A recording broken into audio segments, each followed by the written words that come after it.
Hello, I'm Tom, an assistant producer in the world of telly, and for as long as I can remember, I've been obsessed with knowing how TV is made, thanks to shows like Doctor Who Confidential and all the behind-the-scenes features on DVDs. One of my biggest passions is helping to make TV more accessible to those starting out in the industry, as for me, it seemed like a big, scary world that was impossible to get into. Getting into TV aims to break down those barriers and deep dive into every single role that we can, from unscripted to scripted. Join me in each episode where I'll talk to a different TV professional about what they do, how they got there, what tips and tricks they can give you, plus some general TV chat. In this episode, I'm joined by Tereza Dvořáková, who was a third AD for one of my stints working as a runner on Casualty, and is now a second AD on shows like Doctors. This was the deepest dive so far, with Tereza going in depth on every single role in the AD department, plus the responsibilities of each role. What advice you can give to aspiring ADs, what skills you think you need, what life is like on set, plus loads more. This is Getting Into TV. Thank you so much for talking to me about the AD department. I think it would be great to just start off learning a bit about what it is you do. So if you just give me an idea about your career, a brief rundown of what, how you got into telly, and just about what you do, really, that would be really great. Thank you. Yeah, of course. Thanks, Tom. I appreciate it. Well, I got into TV kind of like over 8 years ago. Well, into like UK TV basically, because I'm from Czech Republic. I kind of started. I was working for like a newspaper when I was 14, and then I was working for kind of like Good Morning, but Czech Republic, like Good Nice. Morning Britain, so Good Morning Czech Republic when I was 19. And then I moved to UK when I was 23. And I really, it just like, it was my dream to work for BBC, when you've Yeah. got one of those, like, That's this the same needs to dream for me. happen. As soon as I got it, I was like, yeah, Yeah, yeah, I yeah. finally got it. Exactly. It's like, okay, what if I get it and then I can die? Yeah. Basically, that kind of stuff. But as you know, just it hasn't happened like for a long time. It was really tough. I was sending CVs for 4 years.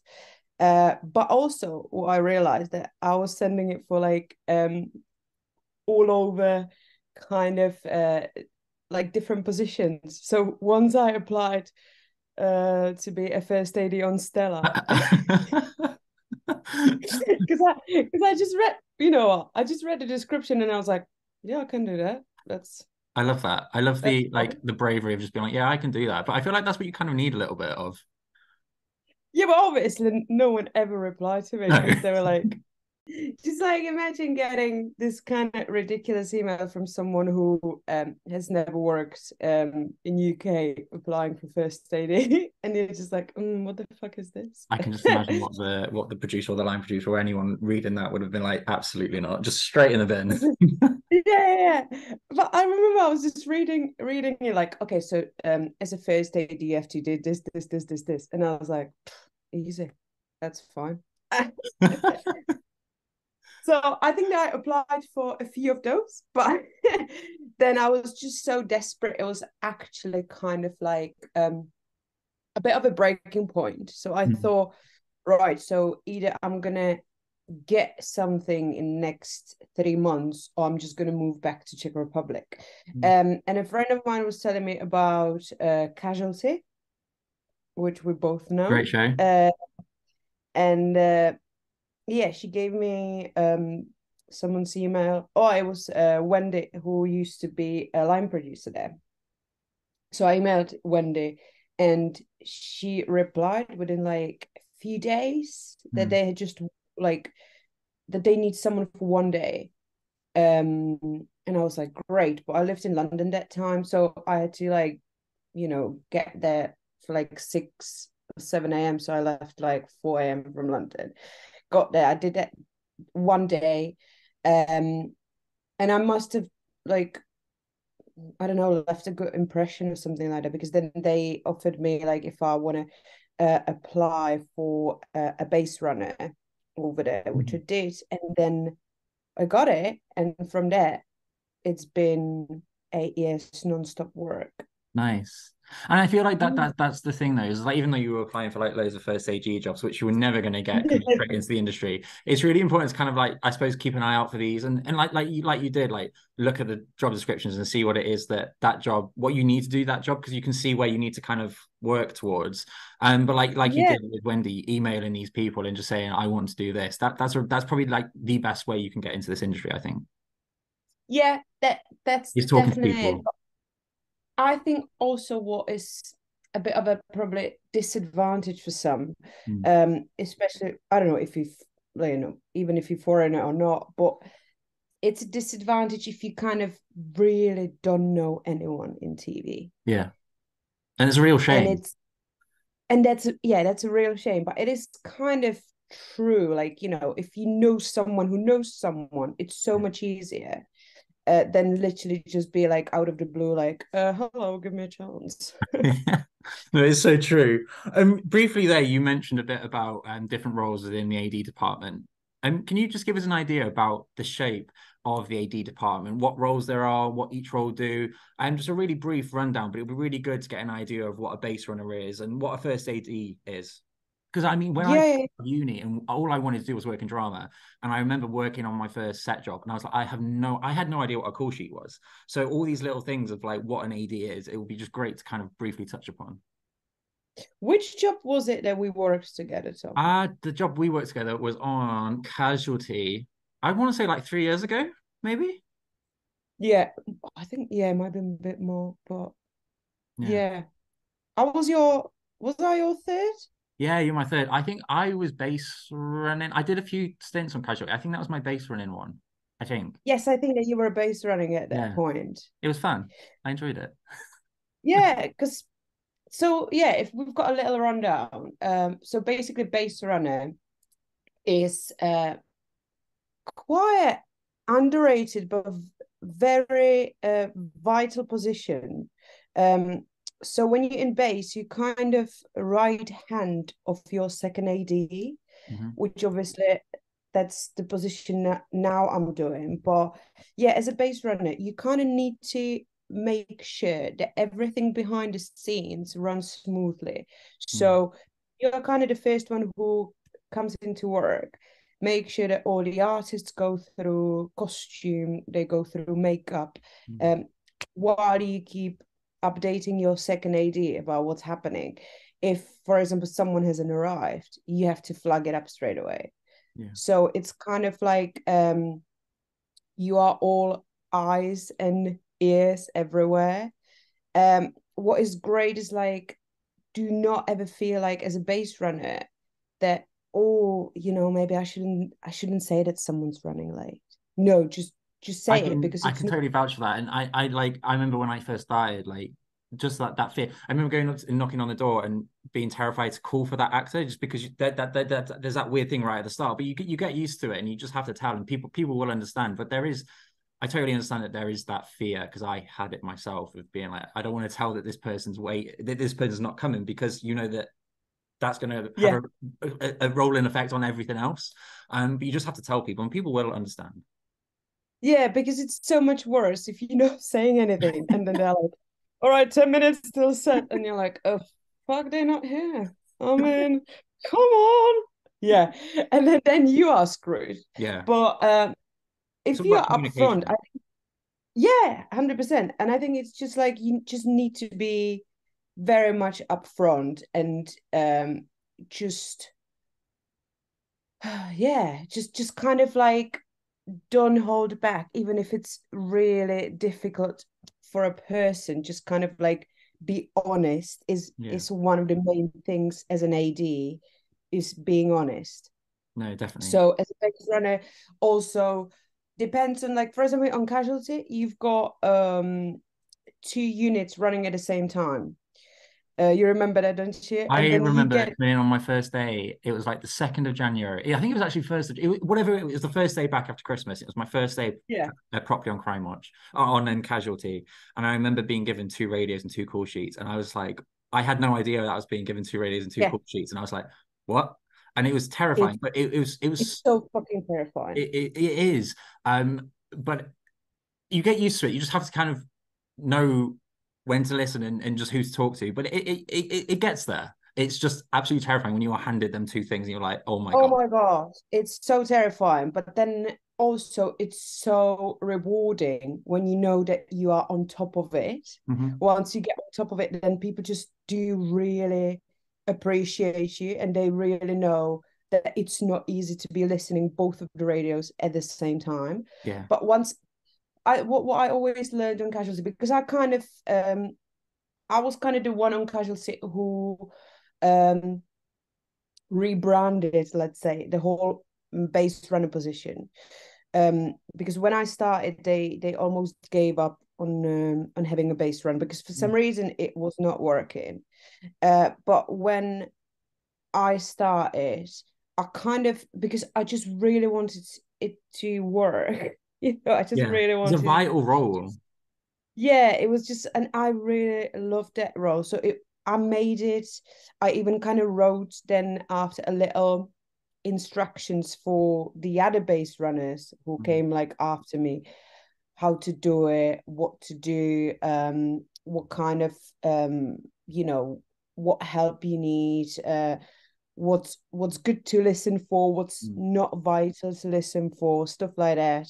I mean, it's always vital to listen for everything, but once you know the process, isn't it, that you know that some of the messages are not for you, so Yeah. you don't need to really worry about stuff like that. So I kind of rebranded the or like remade the whole base running position on Casualty. And we had days that I had 3 radios because we had like 2 units running at the same time and a pickup day, and then you've got like literally 3 radios at the same time. But you take such a big pride in it, don't you? Like once Yeah. you kind of take that, it's like, this is your base. It's I can you're do the one this. running it kind of. Yeah. No, definitely. Yeah. What So about yeah, base run is kind of like behind the scene. I don't know, like, let's say like a behind the scene Godfather. I like that. I like that idea.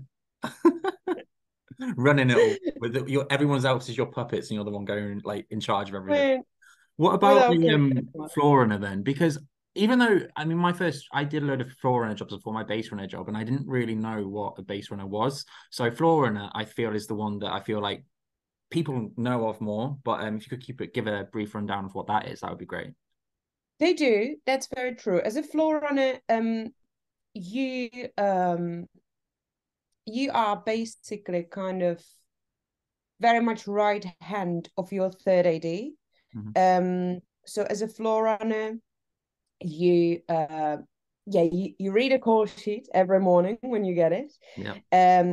which you just see. You need to know who your director is. You need to know who your first AD is.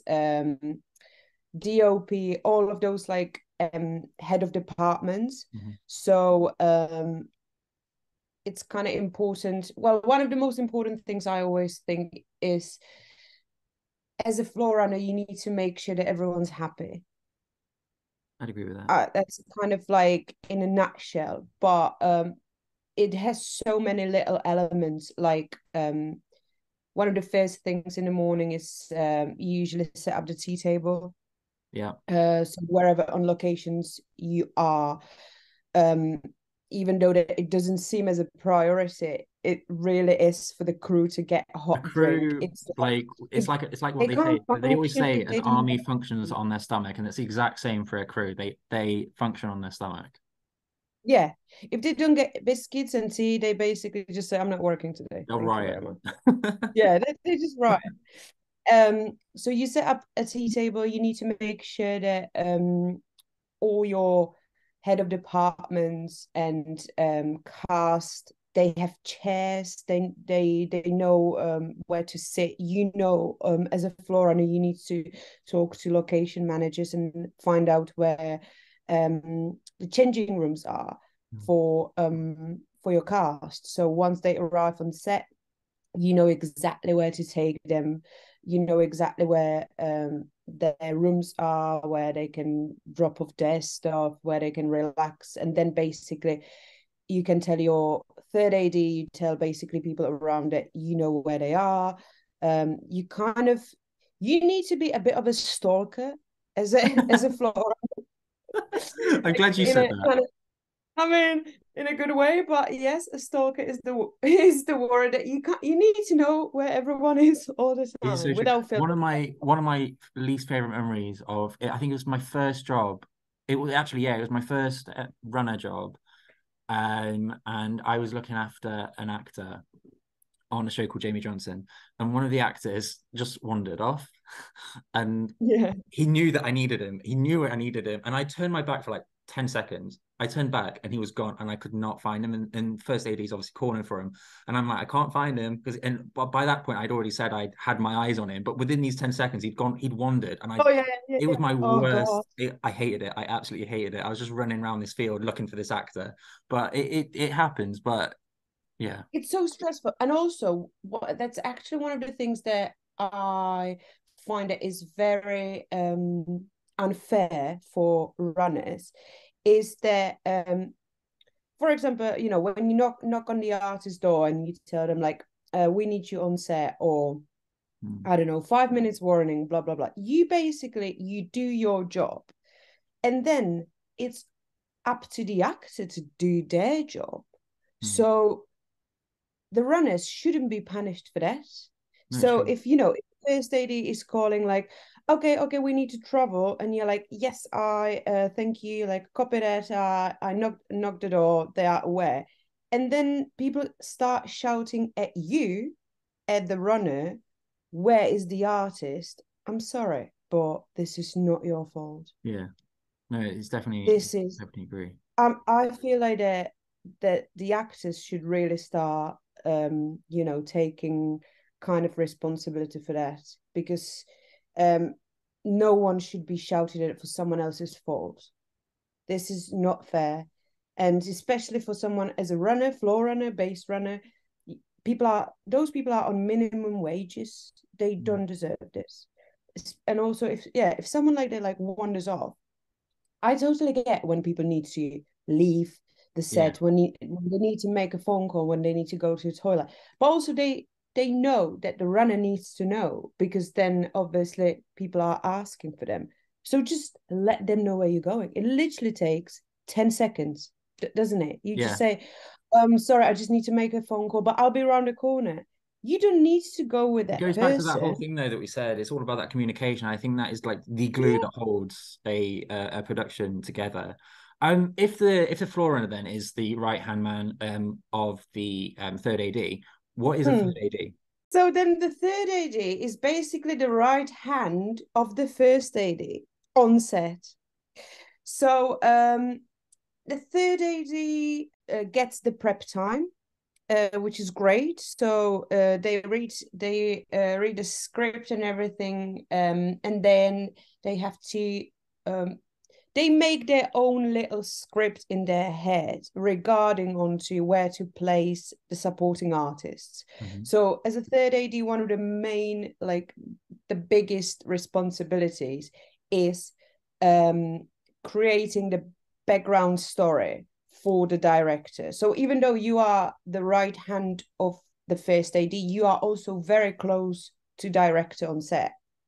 So the director obviously he or she them they basically the director um directs the main cast, but as a third AD you direct the people behind the main cast, so the background artist. Yeah, And you kind of it's very vital role, because it can go great, it can go so smoothly that you create beautiful story in your head mm. and the director is really happy with it, or you need to come up with plan B, plan C, plan D. If the director doesn't like your moves, never take it personally, never get offended, because it's not about you or even your job. It's just about that it can collide with the director's plan. Yeah, So I think that a lot of times people take it very personally, but at the end of the day, it's just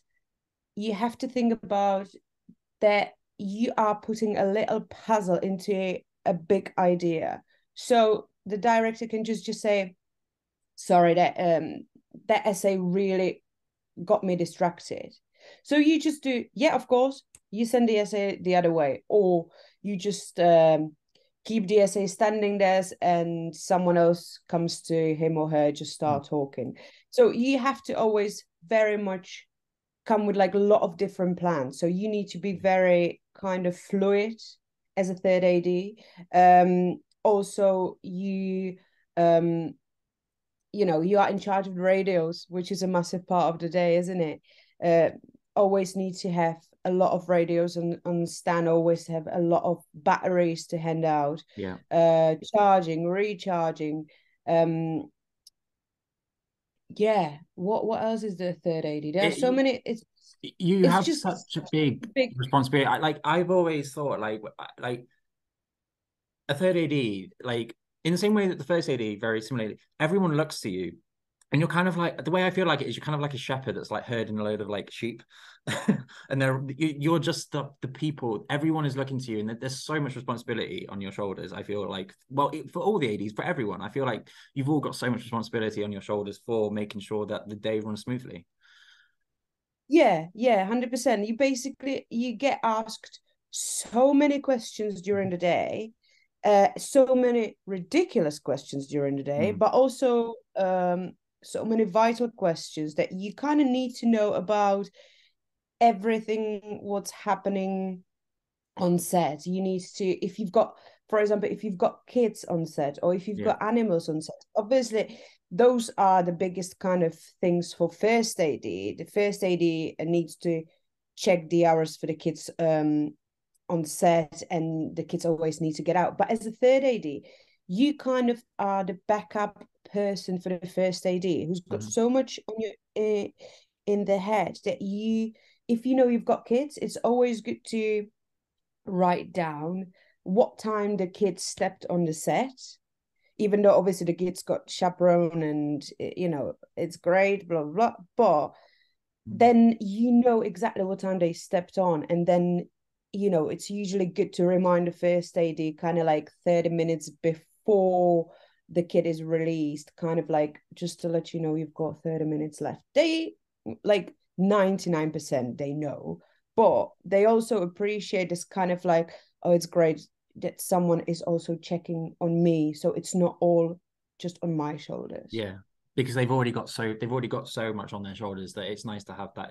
The AD department, you have to be such a strong team, and keep going back to the communication. You need that communication. You need to be a good people person, be able to talk. Then I just remembered one like really good thing about you know, either bass, floor, or even third AD. What I think that I always advise my runners and my third ADs is, let's say, I don't know, you've got afternoon checks after lunch checks, and then makeup tells you like, I need 20 minutes. Usually, obviously, the first AD is like, oh my God, this is just ridiculous. 20 minutes. It's Like, the end of the Jesus. world. Yeah, we're all gonna die. And you're like, okay. And so, but they have to kind of obviously accept it because everyone's got their job to do. So what is really good to do for bass, floor, third AD is literally just to write down exactly the time, what time the actor or actress, what time they stepped into makeup, what time they got into the chair. So let's say they get there 10 past 1, and then you know, the first AD keeps asking like, okay, how long we've got left? How long we've got left? And they usually ask just 2 minutes after they're in the chair, aren't they? Even though that they know that they've got 20 minutes. What pisses everyone off, and I totally understand that, if you keep asking the makeup, then you slowing their job down, but also you pissing them off. But obviously you feel like, I have to ask because my first AD asked. Yeah. Don't ask. If they told you 20 minutes, you wrote it down. You wrote down exactly what time they got into the chair. And then, for example, the first AD asks you like 1:15, you just say 15 minutes left. because you've got it all written down. They told you 20 minutes. And if they obviously come, and then if the 20-minute period kind of runs out and they're not out of the chair after that, go to makeup and ask them. That is a really good bit of advice that I feel like I wish I had when I was starting out. Because I always hate that thing of when you've got that first AD asking you, it is because you're wanting to make you wanting to please them, you want to make a good job, so you want to ask. It's totally understandable why you'd ask, but I think that is probably some really important advice: is just respect other people's jobs as well, and respect the information that you've already been given. Because then you're going to be respected so much more. Also from everyone else. If they see, you've got it all written down, you know exactly what time they stepped in. Makeup told you 20 minutes, so you're not going to bother them before because they are working on that. And because first AD obviously is not checking the time, he just needs to know. So you just keep updating from, your time. And then obviously after, if the 20-minute period kind of is gone and the artist is still in the chair, then you ask, but not before. No, definitely. I totally agree with that. So that was the floor runner, bass runner, third AD. You're currently a second AD.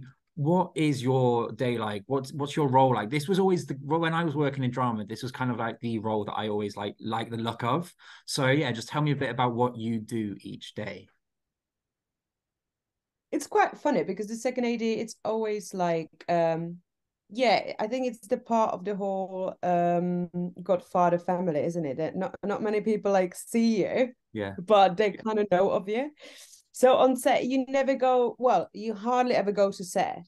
And when have you ever noticed like when second AD appears on set, then everyone's like, shit, got real. yeah. Okay, so always stopping the shoot or what? You know what I mean? It's just Something's like, and about you're to go like, down. yeah, and you're like, hello, I work here as well, but okay. It's kind of like almost like you're not part of the team, but you are. So Yeah.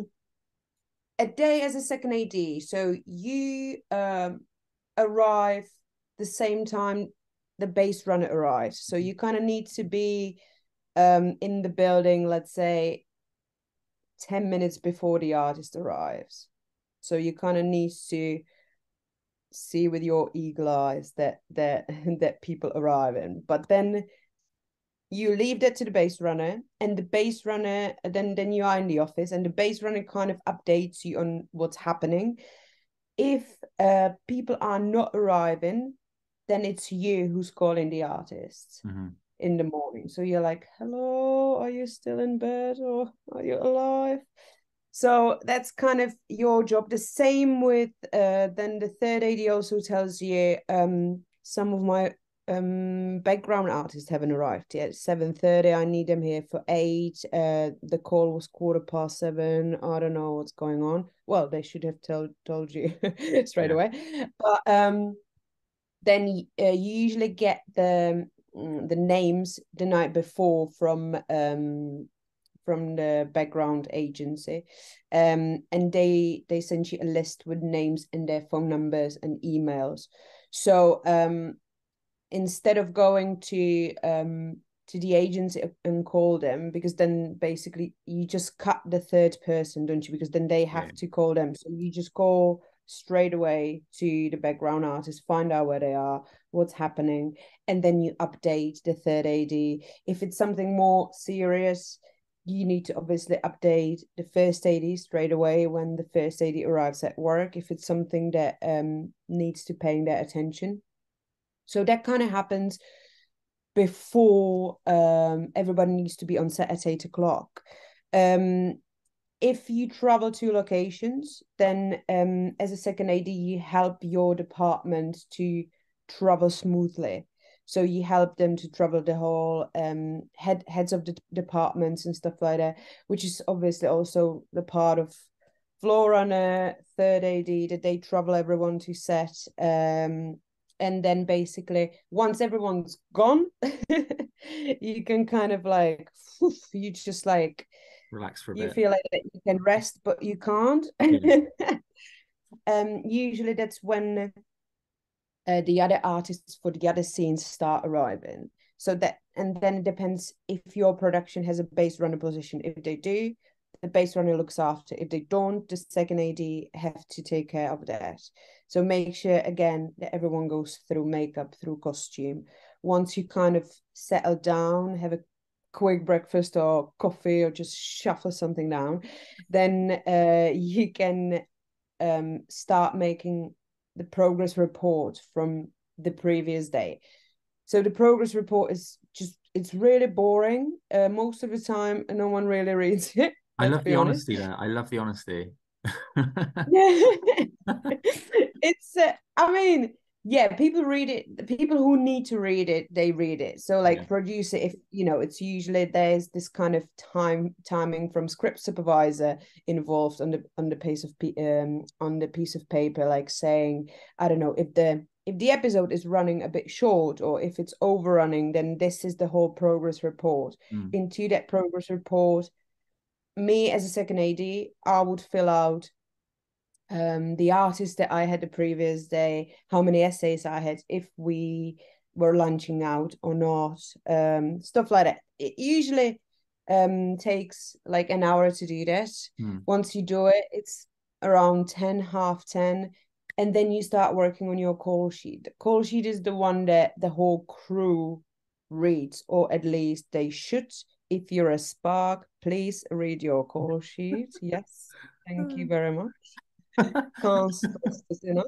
It's all, you know what, Tom? It's all on a call sheet, isn't It it? is all on the call sheet. Just read it. The amount of times you'd be asked a question, you just be like, it's on the call sheet. It's literally on the first page. Just look at it. It's the best. It's like, what time is lunch? Hello, call sheet. Yeah, so stuff like that. You write down. Yeah, you've got the muster already, which is good. So you don't have to do the whole call sheet every day, because that would be a disaster. But you do like what scenes you doing the day after, what artists you've got, if you've got any kids, if you've got armor, if you're lunching out, like all the info. And then location also sends you a map where you gonna be shooting, so you kind of attach it to the call sheet so everybody knows where they are going, even though that most people just use just the Google Maps for like Yeah. typing the, you know, the stuff. But then sometimes there are still like people who are very much old school and they just want to go off the map. So it's quite funny if the location does it badly, and then people end up at the wrong place. And then again, then they shout at the second AD, and It's you're always like, your fault. yeah, it's always your fault. It's always like, excuse me, do I look like a location to you? Or I'm not sure what to say about it. But so yeah, the second AD is kind of yeah, it's like a vital behind the scene. It's kind of when I was third, I always saw if I didn't have a good second AD, it's quite It shows. obvious. Yeah. Yeah, it shows so much. But if you've got a good second AD, it's kind of, you don't notice them at all, which is, that's like, It sounds that's the awful that you willing. don't want to notice your second AD, but in a way that's the kind of what you need. You just want them to kind of be in the background, keep the production going in a way. Yeah, yeah. Yeah. And then obviously also you are kind of the supervisor of your third AD and Yeah. your runners and stuff like that. So on top of that, it's always, you know, it's kind of the booster of everything, but then also you always need to keep everyone in the loop. Again, communication, honesty is just a massive part. So yeah, if you just need to always let your producer know about everything that is happening on set, off set. Lately it's been quite a lot of also mental health Mm. issues that are kind of arising on set. I think it's a lot after COVID. I think that a lot of people do feel anxious, and I think it's great if you've got a mental health aider on set, Yeah.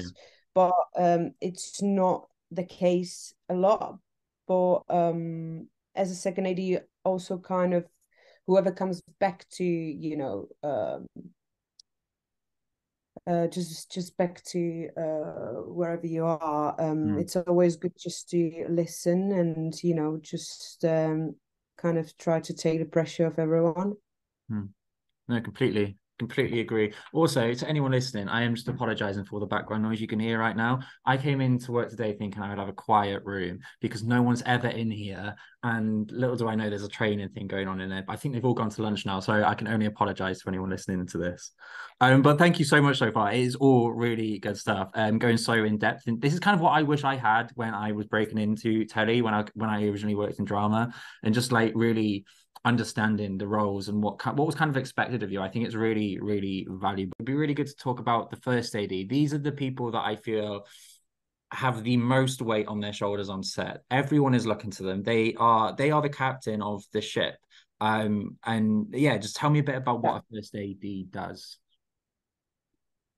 Yeah, first AD is such a, it's just one of the most important roles on set, probably. In regards of health and safety, it's the most important role on set. Yeah, as a first AD, you are in charge of literally everything. You are the direct kind of right hand of the director. So whatever director needs, you do that. So you are on set with the artists, you passing on them all the messages from the director. You know, you just do so much. You go to all of the you are in charge of the timings. So when for example, like the director wants an hour and a half of the you know, to shoot on the particular scene, but you know that if you gave them an hour and a half, that you won't be able to finish the day, you are the one who stops that. So you are, even though that you are right hand of the director, you also are the stopper. So you can just tell the director, like, well, I'm really sorry, we can't do an hour and a half, otherwise we're not going to finish the day. So instead of the 3 setups that you had in your mind, can we do 2? Can we cross shoot? So it will be an hour. And so the director, I suppose it's about coming up with solutions and stuff and making the way I see it is, being a first AD, you've kind of got the director's vision, and you've kind of got to make that vision in kind of the quickest way possible, but still the most effective way. Yes, exactly. You are very much like a logistic person, but also a creative person. So you need to know a lot about, you need to know everything that you can about the shoot, but also about what is possible and what is achievable to shoot within the time that you've got. So if everything goes well, everyone praises you. One things go badly, everyone hates you. It's so true. It's just, you could be the most hated person on set, or you can be the most praised person on set. And also that happens from day to day. It doesn't happen just with no, I definitely think it kind of depend. You got to be a very certain kind of person, I feel, to be a first AD. It was never ever something I wanted to do at all. It was just completely not my vibe at all. But I think the people that do it really well, are amazing people, because like you say, they've got so much to do that it's kind of hard to kind of just pin it all into one thing. I think I always see them as like Napoleon. You need to have a very strong character, but at the same time, you need to be respectful towards all of the departments. So, you know, not just lighting and camera and sound, because obviously they are really important, but also towards your own department, towards costume department, towards makeup. You need you as a first AD, you know that everyone needs their time, but also you need to still manage it. Yeah. So if you know that if they're like, all right, how long this is going to take? Thank you very much. Okay, in that case, we can start setting the lights up there because makeup's going to finish within the time, and then we can shoot. So it's very much a time management, a very much kind of again, a lot of communication. You need to communicate all the time. Some really bad first ADs don't communicate at all. And that's how literally the whole shoot just falls apart. Yeah. So sometimes some first ADs, they know exactly what they're doing, but they're not telling anyone. So then it's really hard because you can't read the minds. So if you're not communicating with everyone, then nobody knows what's happening.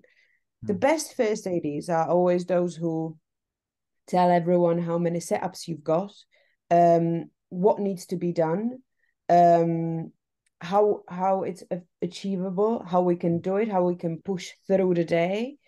And if it's always, I always find it's the whole AD department is about common sense, which is not as common as it seems. I would absolutely agree with you. It's so true. You need to have a common sense as a first AD, as a second AD, as a third, as a floor runner, as a base runner. If you don't have common sense, it's really hard This brings to me work. this brings me perfectly on to my next question. Basically, speaking from experience, I just want to say that being an AD is a really fun job. I absolutely love working as a runner on set. I think like getting to go to places and just film in the coolest locations, I think I absolutely loved it. But like any job, it can be really stressful at times because like you've already said, everyone's looking to you on set, and you're the ones kind of running that set. It's down to you. You're the ones keeping that time going, keeping that production going. What skills do you think someone needs to be a good AD? I mean, you were just saying there about the communication and about having that common sense, but what other skills do you think you need? That's a great question, Tom, because I've thought about it myself so many times. I think, yes, common sense is basically number one. Um, so that comes up with being clever, being, you know, um, being proactive, but also not being cocky or arrogant. If you're arrogant, you won't go far at all. Because a lot of times it's the job could be very overwhelming, and you could end up feeling frustrated. But you need to put your ego aside, which is sometimes very hard to do. If you're nice to everyone, if you're helpful, you honest, you are genuinely interested about your job. I think asking the questions is so important. If you show initiative, it's people will remember that. People will remember those who are showing initiative, common sense, being helpful, nice. You will get so far. It's so true. I mean, I feel like that's the thing for every role in telly is just constantly ask questions and talk to people, because people in telly are the biggest TV nerds you can possibly find, probably, and they're really eager to talk about what they do and share their knowledge. And yeah, I absolutely love being an AD. I thought it was the best. I just absolutely loved it, and I think anyone that wants to be one, just like you say, ask them questions and don't be afraid, because you're the thing is, as a runner as well, you get to meet every single department, you get to talk to all these people and really understand how the production is. And I think I always say it that being a runner is I love what I do now, but I absolutely love being a runner. It was one of my favorite jobs. I just thought it was so different every single day that it was, yeah, I absolutely loved it. It's so different every day. Also, what I just want to say is, like for example, like Sparks, they do need qualifications to be on set, and you know that it's a very like valued job. But sometimes I I feel it a bit upsetting when they're, I don't know, I hope that it's changing now, but there used to be this kind of thing like, oh, anybody can be a runner, which just because you don't have the paper the physical copy of like, hello, a really good runner, that doesn't mean that there should be another 100 people behind you who can do your job, because frankly that's not the case. It's tough. Not everyone can do it. It's And so tough. the thing I always find as well is I think you kind of mentioned it there, is the fact that because it's such long days as well, that you've got to make friends with these people, because you're spending more time with these people at work than you are your own family. So, and that kind of goes in with the whole leave your ego at home and just be a nice person, because if you're not a nice person, you're going to make people's life hell, and they're already spending 12 hours, 13 hours a day away from their loved ones. 100%. Yeah. Yeah. Also, what is, I think, tough, and you remember it as a runner, but the whole AD team, we don't really get lunch breaks, which is not fair. That no one ever like puts it within the contract, like, you know, it's always 10 plus 1 hour. It's never like that for us. We like, you know, even though we break for lunch, but then the runners, they have to give 10 minutes warning for the artists before the lunch hour kind of runs out. So You're it's already constantly on the 15 clock. minutes.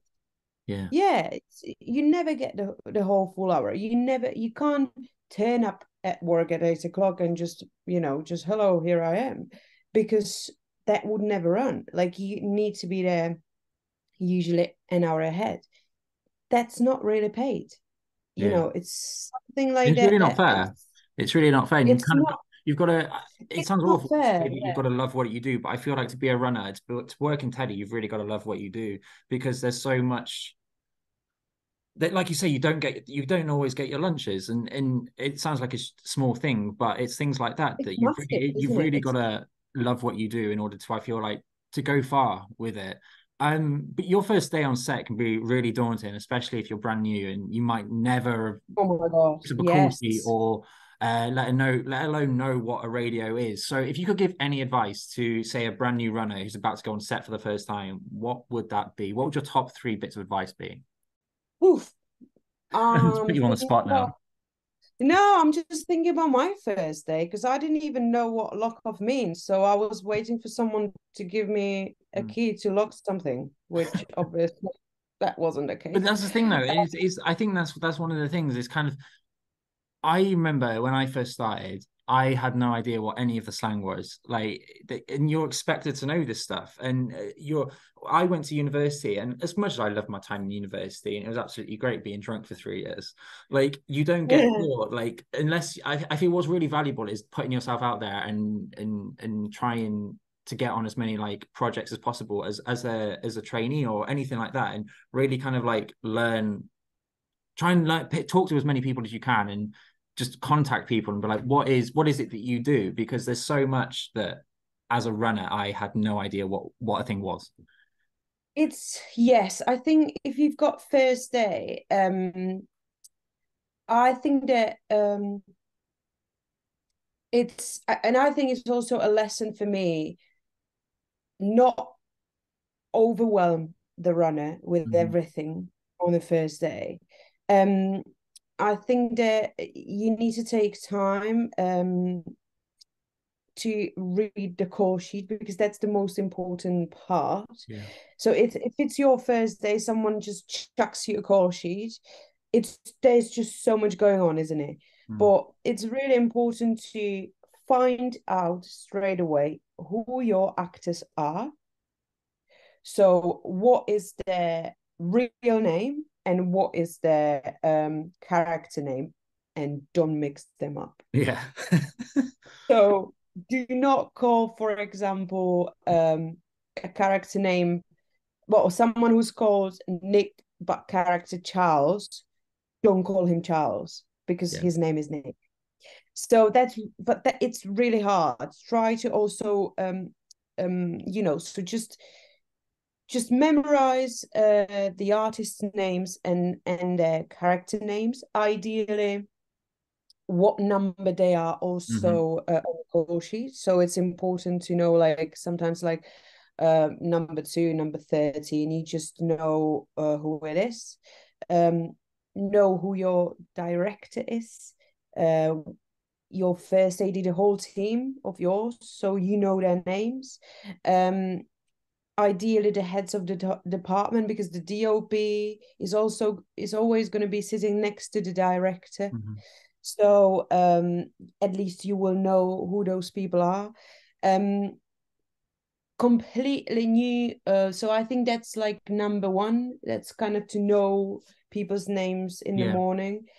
Then on set, make sure you make your HODs a cup of tea or cup of coffee. Just find out what they like. It's really important that you remember what they like, so you don't have to ask them all the time, what do you want? So if you write it down the first time, then you just can be like, do you want the same again?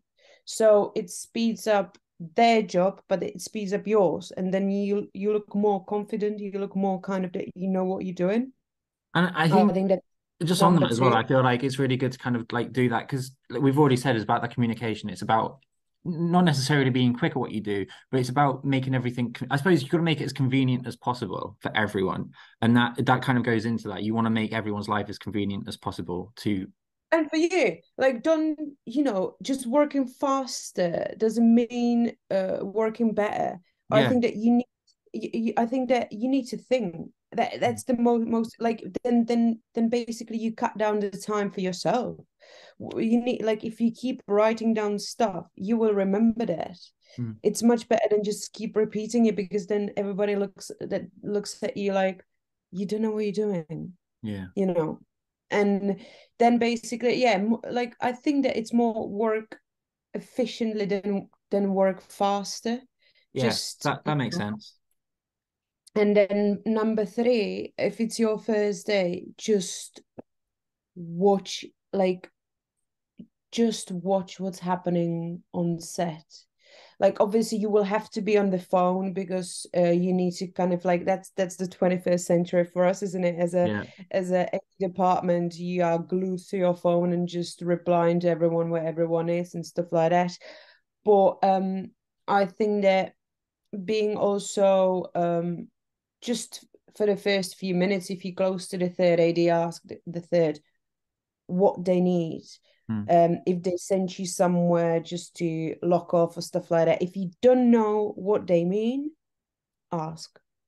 Just don't be like me, and don't hide behind the door and just wait for a magic key that never arrives. You can be on set is like a deer in headlights. You need to just ask the questions, and maybe on lunch, just if something's not necessarily made sense and you haven't asked that question yet, maybe just take your third AD aside and just ask the question. It's like, oh, what did you mean there? And people might be a bit stressed, because working on set, it can be very stressy. Tensions do occur on set. I feel like that's just perfectly natural because of the kind of environment that you're in. But more often than not, people will be happy to answer a question. 100%, because at the end of the day, no one's saving the real lives, I mean? And it's just telly. It's just telly. It's just a telly. But I think ask your third AD, and your third AD should always have time for you, especially on your first day, if you don't know what stuff means. And again, I think it's great to have a pen and paper and write things down. Write things that if you overhear something and you have no idea what it means, just come to the third like, oh, what does this mean? Questions, like, I feel like it's the most valuable thing you can do. I mean, 10-1, who knows that it's going, it's like, I need to go 10-1, and I had no idea what that meant when I first started. I was like, what is a 10-1? What does this mean? And it's just things like that. And the thing is, if you're listening, if you've never been a runner before and you're about to start your first job, there's things on like screen skills. And I think I've actually done a video before about 4 years ago about some of the top tips for being a runner, where I go through like what a call sheet is and go through things like that. So just have a search for that, because it does just help, but don't feel like you need to know it straight away. I've only got a few more questions. A lot of what I do on Yeah. this podcast, it's all about training and it's about new people stepping up into the industry. And I spoke to Mm. a writer a few weeks ago called Joe Lister on this podcast, and we chatted a bit about shows like Doctors and Casualty, how they're great training grounds for new talent. Mhm. But Yeah. also shows like that are being cancelled with Hobby City and Doctors. Where do you think new people can turn to with these shows disappearing for that training, for them to learn their craft? Where can people go? Is there any, what kind of training opportunities are available for an AD? This is such a great question, and it's also so devastating Mm, because obviously for me, doctors have been kind of part, like a big part of my AD life because they let me to step up thirding, then yeah. they let me to step up seconding. Um, they just, you know, they gave a chance to such amazing directors that now they're shooting all over the world. The same with the actors, the same with everyone. It's very devastating for the whole Midlands area because yeah, where is the training going to go? Who is going to do it? Like I wish other shows now took the initiative and actually Definitely. followed this lead. So I wish, for example, like Emmerdale started doing something like that. Corey, all of them actually took over from doctors and just helped the young talent to go through. But not just them. It's like I don't know, single moms who've been working for doctors for years, and now people just losing the contracts. But where to? That's such a good question, Tom, and I don't have the answer for that because It's hard. I'm It's a lot harder. I I'm mean, puzzled about it. no, Yeah, definitely. I feel like it's so much harder because I mean you do have things like you've got I know there's a thing called a cool time diary which is really good. You've got Screen Skills which have their high end TV trainee finder, and you've got all these opportunities. And there are I feel like yeah, you go to Facebook, and if you have there are places where you can find this work. But yeah, with if I hadn't got Casualty, that was one of my first telly jobs, and I learned so much there. Just because it's such a big machine, you get to learn from really experienced people. And it is a yeah. shame that these training grounds are going because I think it is literally the birthing ground for so much talent within the Oh my industry. God, it's that's like there's nothing bigger and better than that.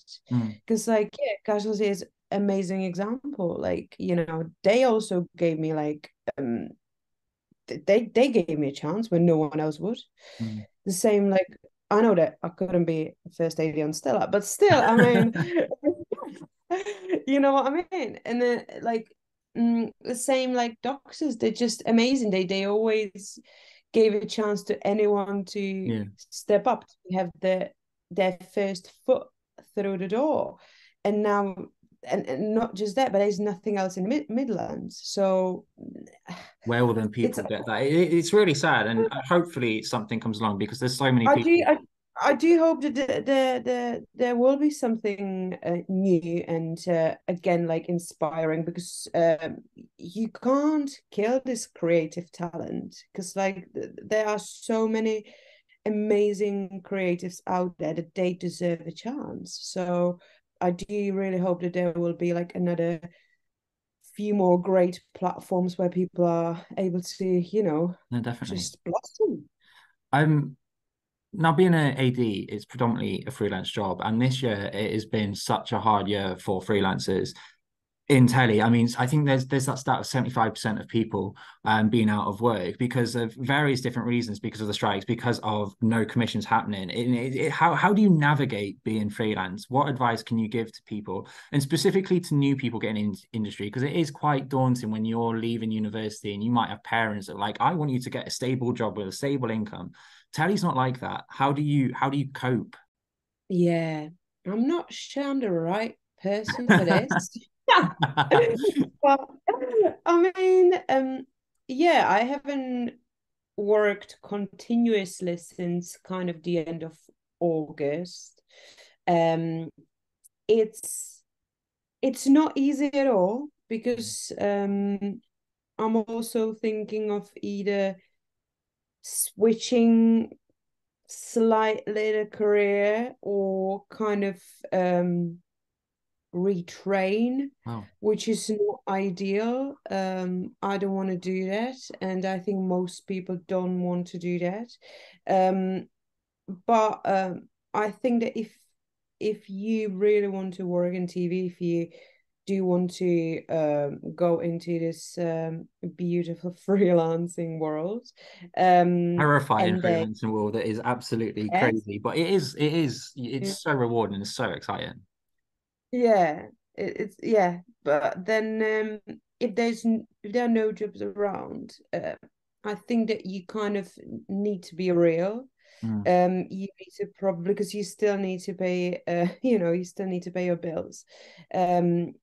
So just maybe just take even a part-time job in a local cafe, even if you had to work in Lidl, which is my dream job, but okay. Lidl's a great place. I mean, I don't think I'm wearing them today. I do have little I thought socks. you were going to show me like little slippers or No, something I've got like, oh, little socks and I've got I nearly got the little same. trainers the other day. So I've got, mate, I've got them all. I love it. Anyway, this isn't a podcast about Lidl, but next time if you do have one, I need to be the ambassador for that. But I think that taking even a part-time job um now is a really wise idea. Mm. Firstly, you shut your parents' mouth up. Secondly, you will have some money. Thirdly, you will still have time to send your CVs, to apply for stuff. Because to be honest, if you're not working, you end up just watching a lot of Netflix, or you just like end up of doing nothing. So I think it's much better just to do part-time job, because then you get home and then you know that you have to get on the end and you are more in the loop of what's happening than Yeah. if you completely out.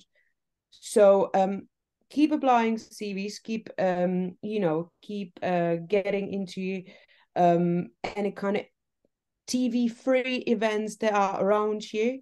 Mm. um like I know that people just I know a friend of mine, he got a job just by because he bumped into someone in a park that they were Oh, both walking a dog. They started talking, and that guy, he was a producer somewhere, and that's how he got into TV. wow. So if you've got a dog, just walk out just walk your dog and just talk to That every is the stranger. best bit of advice that I feel like we've had all of this episode. And I'm only joking. The whole thing's been great, but Oh, okay, thank you. no, the whole thing's been great. But definitely, if you've got a dog, go to a park. Finally Exactly. though, I like we've spoken about a lot about getting into telly. But what TV have you been enjoying recently? What have you been watching? um So, okay, this is weird, but I'm quite obsessed with this episode that is with this series that is really old, and it's called Medium. It's with like it's like a crime stuff with Patricia Arquette. uh, and Nice. it's like I think 20 years old. But anyway, that's yeah, it's just like a bit of my like guilty pleasure. But other than that, I do love a lot of stuff on Apple TV, like morning show. The morning I show is love good. I that. need to catch up with series 3. I've not seen it yet. So good. I finished Ted Lasso a while ago. Love that. Good. Uh, Succession, I like need to get one of on the that. I've still not seen that. mate. It's one of the best TVs that ever's been done. It's magnificent. Um, a lot of great British stuff going on. Um, Time. Have you watched Time Is that the with one is in the Stephen prison? Graham and Sean Bean? Yeah, I've not seen series 1 yet. I've seen series 2 and I want to go back and watch series Ah, 1. Series one is brilliant. But I mean, I still think that we've got one of the best TV ever. Like, still, Utopia is one of the best TV programs that's ever British been telly done. is second, like it's second to none. Like, it's honestly amazing, like both drama and unscripted. I mean, I watched a documentary yesterday on Sky called The Boy Who Lived, about the guy who was Daniel Oh, Radcliffe's stunt double. who was paralyzed, and I don't tend to get emotional watching things, and I wanted to cry watching this. He was just so inspiring, and I'd recommend watching that. Great. Also, one more recommendation: Somewhere Boy. Have you watched that? Yes. Is that the Channel 4 show? Yeah, Channel 4 or BBC Two? No, sorry. No, I think it's Channel 4. It was out last year, I think. Yeah. I think. It's really Yes. good. It was just so good. That literally got me. Nice. Yeah, I think that also that it was filmed in Wales, Welsh, I believe. anything that's filmed in Wales, I always have like an instant love for it, just because I think Wales is Same. beautiful on telly. Oh, It looks I amazing. mean, and Welsh people are just the best. It's So true. It yeah, absolutely is true. But thank you so yeah, much for chatting to me today. I think it's been really nice to kind of just have a massive deep dive into every single role. And like I said, it's something that I wish I had when I was originally working in drama, because it's so scary, it's so daunting, but it is also really yeah. rewarding. So yeah, thank you so Yes. much. No, thank you. I hope that it just helps a bit. No, I'm sure It it was will. great. I'm sure it will.